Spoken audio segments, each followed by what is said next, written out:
Welcome to the #Attitudeshield podcast, the true mental operating script rewriting program designed for those looking for a change from within. No more hype or sugar-coated promises. This is to-the-point guidance on how to change the way we think to grab the life we always wanted. Are you ready for the change?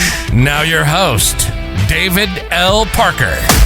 All right. Hey. Welcome to #Attitudeshield, your mind operating script rewriting program. And I am David L. Parker. So glad you're here. I truly am. I don't just say that because it sounds cool or it's one of these things where you're like, yeah, that's what you're supposed to say when you're a podcaster, broadcaster. No, I actually am glad you're here. I do this even if it's just for one person, because maybe that one person is the one that I need to be impacting. What do you do?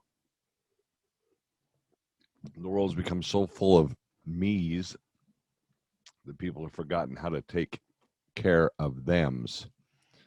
So let's get started here. I want to rant, I want to riff a little bit about inner circle and family. I've been thinking about the power of the word family. I've been thinking about why there are different religious organizations in the world that will harp on you and me in their sales pitch of their religion that's all focused on family. Now, you could say they're playing on your emotions. You could say they're playing on a desire that most human beings have, and that is to have a healthy, wealthy, well-built, and loving family. And they talk about that, and it's sort of, here with me right now because I have my brother, one of my brothers and his wife have come up to stay in the Black Hills for a week, here on the property in our trailer. And, they're of a certain religious sect that I am not part of, and that's one of their things. But I've been thinking about family a lot because they're here. We lost my father in January, lost my wife's mother in February. 2021 started off with a couple of good shots to the old ribcage. But I've been thinking about a couple of things. I got a bunch of notes here I want to talk about. I believe a person who truly loves you will never let you go. Because I've been friends with Rick for 30 years. They never give up on you, no matter how hard the situation. Somebody who truly loves you, they don't give in. And that's what real family is all about. It's not about these gimmicks and these things and these sitcoms and the TV show Friends. And that shows what a family can be, but it's really more of a scripted scenario. In life, if people actually care about you, they don't let you go. Like, this month is my youngest daughter and my youngest son's mother's birthday, right? As a matter of fact, today, June 29th is her birthday. Happy birthday to her. Now, what are the odds of her ever hearing this podcast? Probably 0. So why do I say it? Well, because there was a time in my life, and still a small piece of me, that will always love her. She's the mother of 2 of my children. Of course, to me, that's not something that just goes away. Oh, I don't like you anymore because we're not in a relationship. Well, her and I haven't been in a relationship for 20 years in that manner, but she's still a gracious human being that does her thing, right? And it's funny because I look at people all the time and I say, everybody loves an honest person. They do. We love an honest person until an honest person strikes a chord in what they're saying or doing that of truth that we're not ready to receive. Years and years and years ago, I got this phone call one time, and basically my youngest daughter had gotten upset with me, which she is all the time anyway, and basically tried to call me with what I tongue-in-cheek called me to the principal's office. And I was visiting in the state at the time, so I drove to the house, but I let her and her mother know where they stood with me. I'm like, I ain't been married to you for a long time. I don't answer to you, period. And told my daughter, if you got a problem with me, you take it up with me. You're no longer 4 years old running to your mama. Well, I haven't really spoken to her mom since then. 10 years. What's the matter? Did I hit a chord of truth? And the daughter doesn't, y'all know I talk about it. The daughter doesn't talk to me a whole lot. Chord of truth there. I talk about how to cut things down. I want you to walk away from people and not let them be part of your family. See, family to me is an acronym. It's freaking amazing mentality, involved and likely, and I got to figure out the why. FAMILY. Freaking amazing mindsets, individuals loving you. There's your family, right? But walk away from people who put you down. I don't care if they're your blood cousin, brother, sister, uncle, aunt. Don't give a beep. They put you down. Walk away. Walk away from fights that will never be resolved. Like, I will never resolve, no matter how hard I try, some family disputes.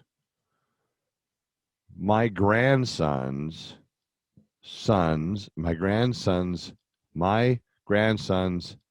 dad's mother, yeah, an ex-wife of mine, hasn't one time since the boys came to be with us 3 years ago picked up a phone.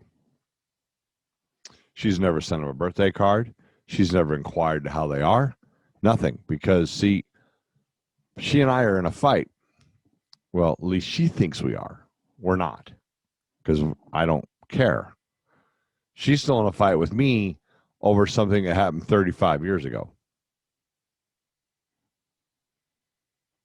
I walked away from that fight a long time ago. And that fight is real simple. She got pregnant. Not by me. I got credit for it. I'm the bad guy. The child that came out of that situation has always made me the bad guy. When you have these kind of things in your life, you have to learn how to walk away. You have to learn how to not let them affect you. Right?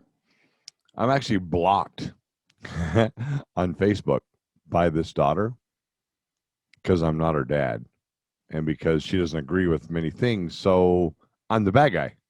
See, you can't, those kind of things. I'm not complaining. I'm telling you, these are the kind of things you got to push away from yourself. Walk away from trying to please people who never see your worth. If somebody doesn't see the uniqueness of you and your value, then why are you talking to them? Why are you hanging out with them? Because the more you walk away from things that poison your soul, the healthier you'll be. Now, ironically, a couple of people that I've spoke about have some very heavy, sick souls. They're having a lot of hard problems. And it really bums me out because I want them to have a healthy, wonderful, beautiful life. I want everybody to have something more than what they have. I want everybody to succeed at the level of what they consider success. And whatever you consider success, that is yours. And sometimes I talk about, everybody talks about how hard it is to trust people after you've been hurt or trust a person who hurt you. But I never hear anybody talk about how hard it is to trust yourself when you've had this gut instinct and this conviction skillfully undermined by somebody. When it's hard to trust yourself when you realize you've been fooled more than once. It's hard to trust yourself when you make these decisions that cause ripple effects across your life that you're still feeling. I remember years and years and years ago, right? My two youngest kids' mama is from Monterey/Seaside, California. She had a lot of family there. And one time I went fishing in the Monterey Bay with part of her family. And the storm sort of came around, and I'm not really a Navy kind of guy. I like the water, but heck, I'm getting seasick thinking about it. The boat was going up and down and up and down and up and down, and I was turning green, and I blessed the babe, right? So I'm sure I have no idea where I was when the phone rang. Sorry about that. I hope I edited it out the best I can. But sometimes that's just how it goes. But anywho, it's really hard to trust yourself, right? Because you made a bad decision, or you were deceived, or whatever. However you got to that place where you're like, whoa, what did I do? How did I get here? I've told you 1,000 times, or at least twice, that I've been through some stuff, and majority of the stuff I've been through is my own fault. Right? And you know why that is? Because these eyeballs we have are useless. Useless. Your eyes are useless. Your ears are useless. Your mouth is broken when your mind is blind. Now, what am I talking about? When you're blind to the situations, you're blind to what people do when you put on these filters. It's like our political parties here in America today. The Democrats and the Republicans, if you will, the leftists and the righties, whatever, should stop allowing a difference of opinion, a difference of viewpoint, to push them to the brink of wanting to be violent with each other. We as human beings are losing the ability to sit and talk and to listen to each other's side of a situation, try to understand where the other person is coming from. We act like if we can't understand it, then they're wrong. We state our opinion, our viewpoint, as if it's fact, and nobody else is allowed to have one. Well, that's just freaking stupid. That's just some dumb shit right there. That's just dumb. Now you're saying to yourself right now, so you just did it. You just stated your opinion like it's a fact. The fact that I'm talking about, that we have lost the ability to communicate and listen to each other when we're not in the same place and we don't agree, that's the bullshit I'm talking about. If you're not of the same political party, and let me tell you what political party I'm part of. None of them. I believe that Democrats have some great ideas. I believe some Republicans have some great ideas. I believe libertarians have some good ideas. I believe liberals have some great ideas. I believe that the idea should be less government, more freedom for people, but having systems in place to take care of those who truly need it. And that we as human beings should be allowed to run our lives the way we see fit, as long as we're not encroaching on other people's ability to run their life the way they see fit. And I'm not talking about freedom of speech. I think you should be able to say anything you want. I think people should stop getting themselves offended, because you know what happens when you're offended? Nothing. Nothing. Being offended is as less impactful on you as losing a hair. That's just silly. Anyway, the reason we got to learn how to communicate, we have to get back to what Socrates was talking about, is we glow different when we consistently act and communicate from a place of love or a place of understanding. We do. Whoa, knock down the drink, not good. As I was saying, you have to come from a place of love. You have to come from a place of understanding. You have to come from a place of willingness to hear. I got plenty of relationship challenges, just like everybody else does, just like you do and I do and we do, because relationships are tough. I've always wondered, I really have, why a bird stays in the same place when they can fly anywhere on the earth. And these robins in my yard, these magpies and blue jays, these ravens, they stay here, but they can fly anywhere on the earth. And I realized maybe I need to point that magnifying glass at me. I can go anywhere. I was talking about how Socrates had said, listen, you got to be, the Greeks have talked about how you got to be able to communicate. You got to be able to listen to each other, point of view. That doesn't mean that when you disagree or agree, disagreement doesn't equal hatred, even though today's world wants you to think that, that's a bunch of bullshit. That's just straight trying to cause problems. You ever notice the media and politicians are like that little wimpy kid that eggs on the two guys or two girls to fight on the sideline but never gets them to fight? You ever notice that? He's the guy that's always, or gal that's always standing on the sidelines talking shit but never doing shit, right? You got to keep those people away. Have you ever noticed that some people just make you feel better when you're around them? They're sort of like sunshine, if you will. They're sort of like your soul. You know, I want to say it like this. They're sunshine to your soul. Maybe some medicine for your mind. Is that because you agree with every single opinion they have?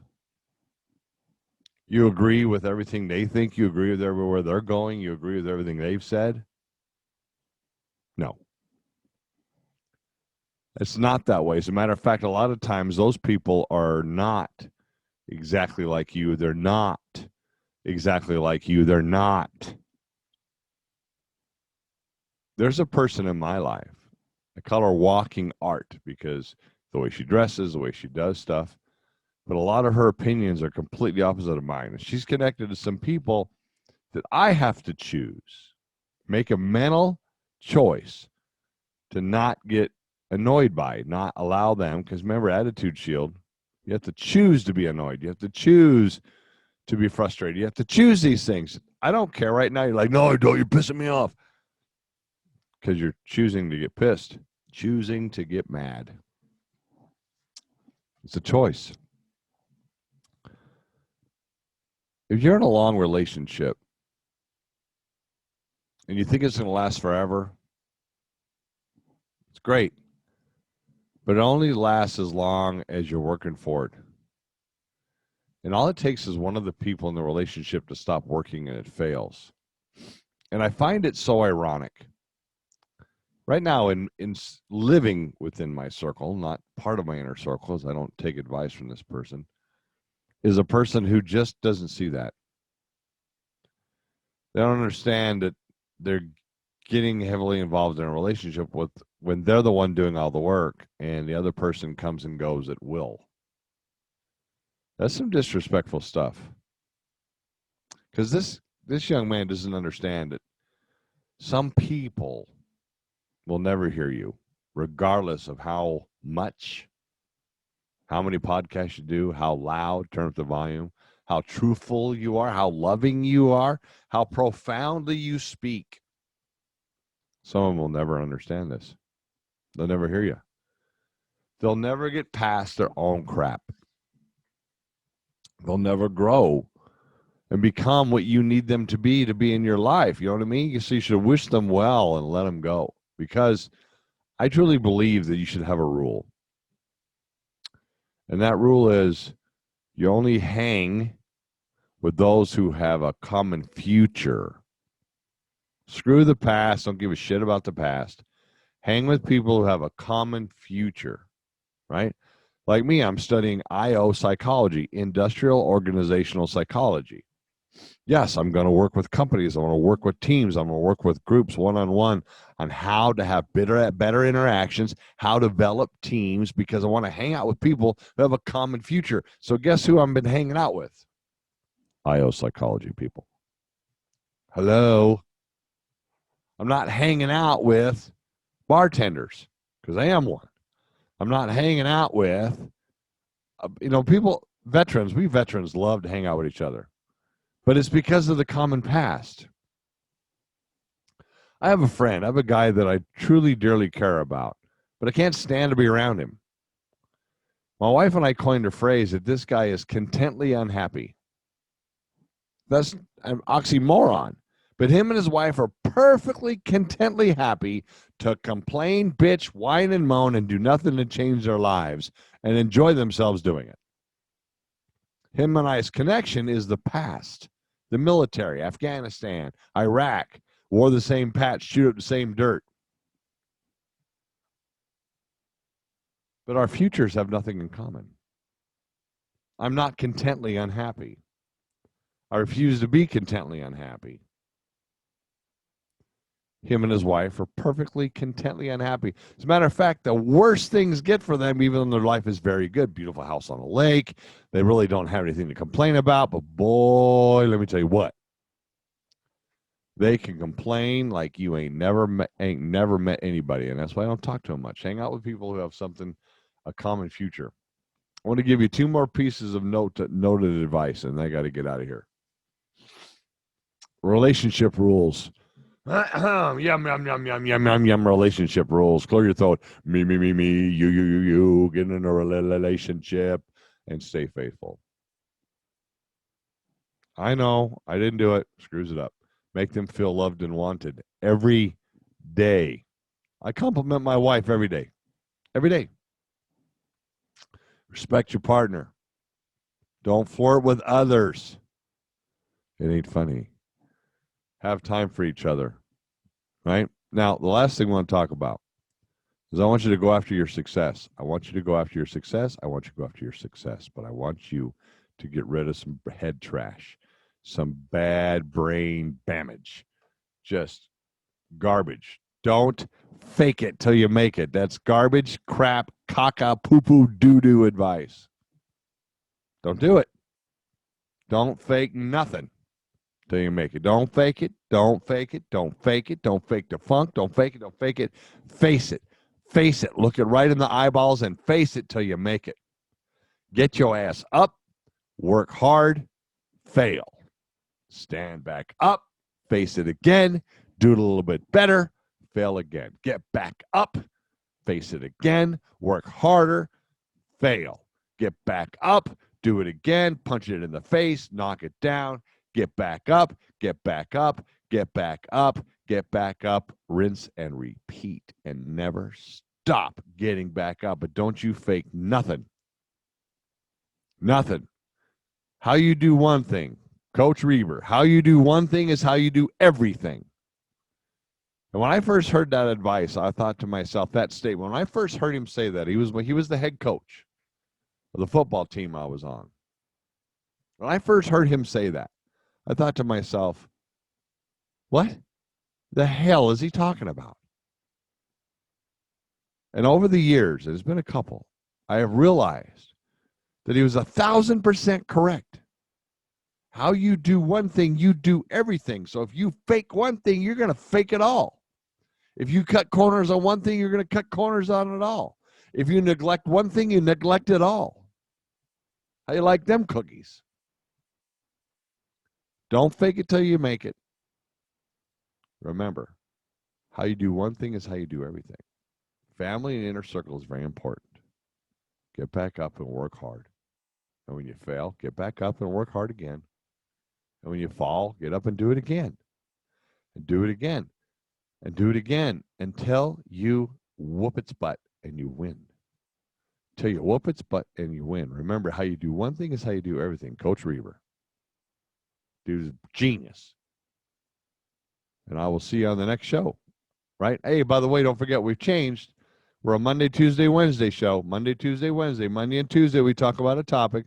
Wednesday, we do what? We do Wednesday Wisdom with Eric Jackson.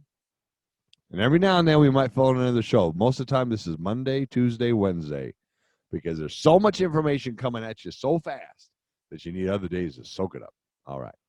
Have an awesome, fantastic day, because I'm out of here. You've been listening to Attitude Shield, your double dose of espresso for your attitude. Check us out on Facebook and on the web at www.attitudeshield.com. Again, thanks for spending this time with us. Between now and when we talk again, keep those shields up, eyes on the target, and always be moving towards your dreams.